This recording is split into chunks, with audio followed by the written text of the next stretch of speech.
As an aspiring game dev, I've always loved games and had dreams of making my own for as long as I can remember. In today's video, I've compiled a list of games which have inspired me from the Sega Mega Drive generation, which also happens to have been my very first video game console. All of the games listed are ones which I played on the original console back in the day, so I haven't included games which I've played from various PlayStation collections.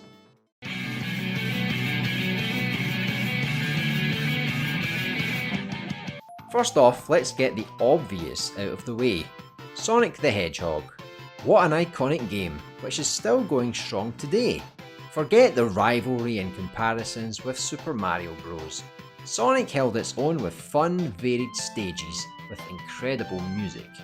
My very first experience of playing Sonic was actually with the second game, but my uncle lent me his copy of the original, and I probably have to say it's my favourite Sonic game, not just on the Mega Drive, but of all time. Sonic the Hedgehog 2.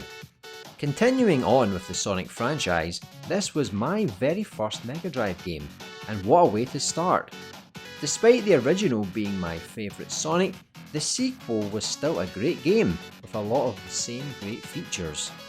This was also the game which added a minor co-op element with the inclusion of Tails, but it was never fully playable as Tails can be pushed off screen with Sonic firmly taking full priority. The final boss still gives me nightmares, having to beat Metal Sonic and Dr. Robotnik one after the other.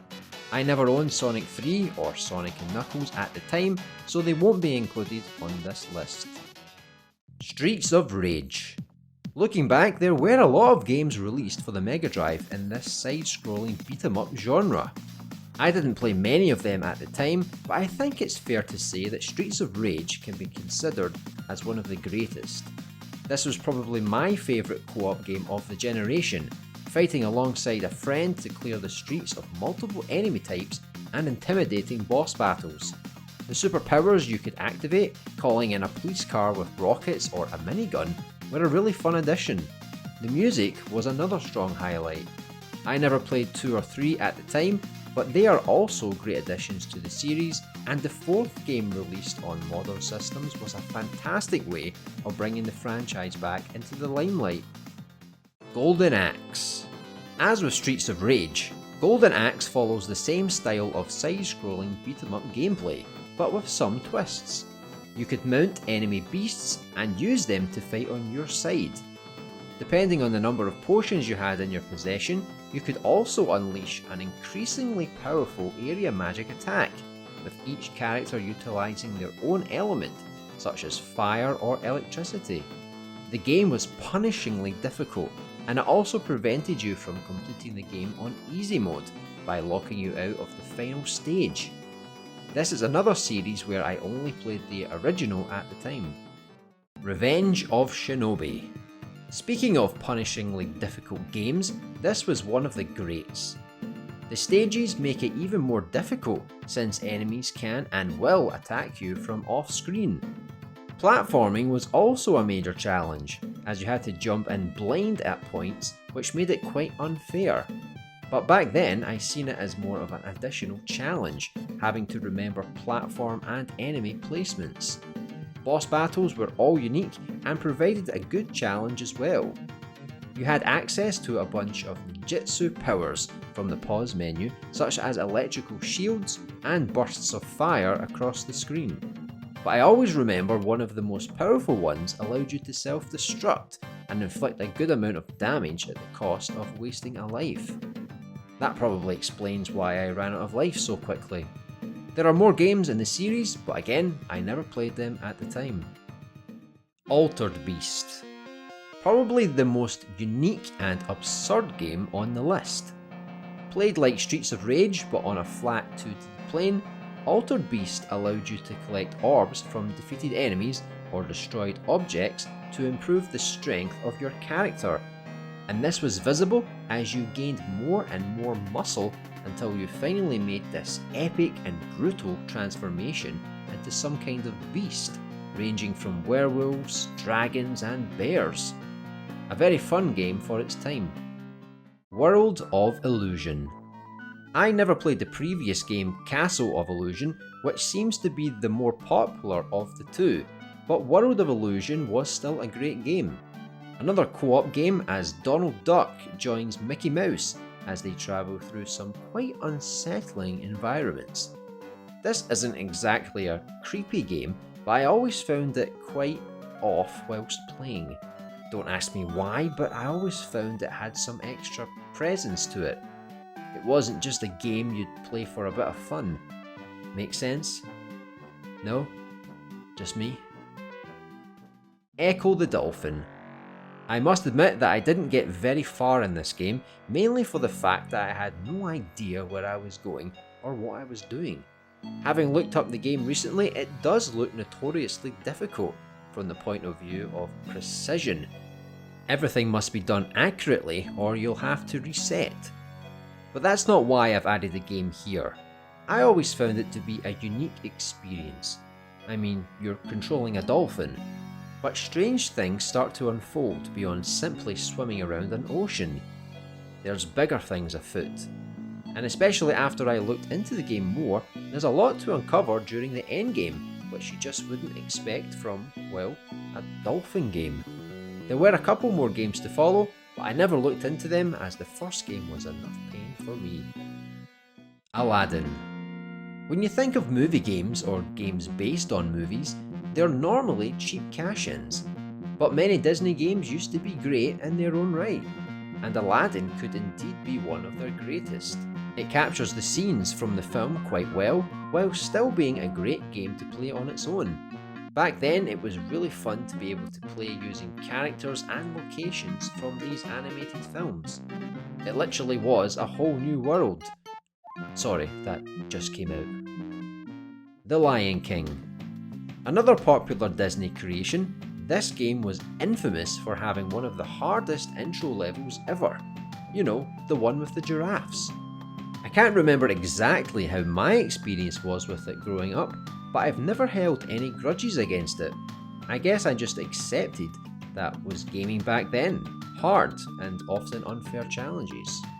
I played the game a lot from start to finish, and despite what's been said about it, I've always enjoyed it as a good platformer that's a bit different from the rest. Alien Storm. What a wacky game this was. A fast-paced side-scrolling shooter that played a bit like an Alien version of Ghostbusters. The game would switch between regular scrolling sections to first-person sections, and then faster chase scenes as you hunt down the fleeing aliens. I actually found this game to be quite unforgiving and never got too far, but it was always fun to play and the weapons were just so satisfying to use. Pinocchio. Back to the best of Disney, and this one is no exception. Play through a platformer which allowed you to enter in and out of the screen to explore additional areas. Besides from Mario and Sonic, Disney platformers were pretty good for what they were, and give you a good sense of playing through the entire adventure of the film. From what I remember, there were a few mini-games throughout as well to break up the action. Jurassic Park Rampage Edition. This is a sequel to the original Jurassic Park game, which I never played, but they both look relatively similar. What I really liked about the game is that you could choose to play through two separate campaigns, one as a human and the other as a raptor. Playing as a human was your typical shooter platformer, but playing as the raptor was completely different from anything I'd seen before, and ended up being the campaign I played the most. Mega Bomberman. Probably my favourite Bomberman game to date. I've never been a huge fan of competitive multiplayer games, which is what Bomberman prides itself on, but this game was different. It included a very good adventure mode as you played through actual levels with enemies and boss battles, instead of the boxed arenas you're so used to seeing. Super Thunderblade. Not my favourite game on the list by any means, but fun for a quick go every so often. Truth is, I didn't know what was going on most of the time, but I must admit controlling and firing an attack helicopter to obtain a high score was always fun while it lasted. Toy Story. Not quite Disney, but close enough. Another fantastic 2D platformer which again takes you through the original animated film across all of the important scenes. I must have completed this game more times than I can count as you collect all of the secrets. Maybe not the tightest of platformers, but it was fun to play through, and it also had a bunch of different gameplay styles beyond standard platforming, such as racing away on the RC car. Captain Planet. I never watched the cartoon, but I did know of it. It had a very strong presence that you would get with something like He-Man. There were flying sections, as you had to destroy the enemy, and some platforming sections. It's one of those games I can't remember too much about, but as I'm making this video, more of it is flooding back. I honestly couldn't tell you if this was a good game or not, but I would be interested to try it again, as well as other games on this list, to see if they have survived the test of time. Teenage Mutant Ninja Turtles Tournament Fighters. Without a doubt, this was the worst game that I owned. But before you jump to its defense, it has nothing to do with the game itself. I'm just not much of a 1v1 fighter fan. Sure, I can play them, but they don't really keep my attention, and this game was no different. What aggravated me even more was once I realised there were other Teenage Mutant Ninja Turtle games on the Mega Drive similar in style to Streets of Rage. I would have loved those, but alas, here we are. And those are the games I grew up with on my very first video game console, which inspired me in one way or another to become a game dev. Share your own games or stories down below in the comments of Mega Drive or Genesis games you enjoyed back then, and which ones you think I missed out on. I'd love to give more of them a try. Join us on our journey as we cover and create video games to inspire. Subscribe down below or on your screen now. See you in the next LBA video.